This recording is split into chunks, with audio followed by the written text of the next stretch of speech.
അക്ഷരമുറ്റത്തിന്റെ 8ാമത്തെ അധ്യായത്തിലേക്ക് സ്വാഗതം. ചില്ലുകൾ എന്ന് പറയുന്നത് ഒരിക്കലും അക്ഷരങ്ങളല്ല, ചില്ലുകൾ എന്ന് തന്നെയാണ് അതിനെ പറയുന്നത്.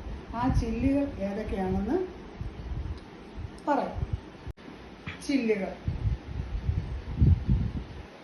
ഇൽ, ഇൻ, ഇൻ, ഇർ, ഇൽ.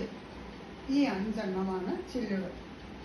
പിന്നെ വരുന്നത് കൂട്ടക്ഷരങ്ങൾ.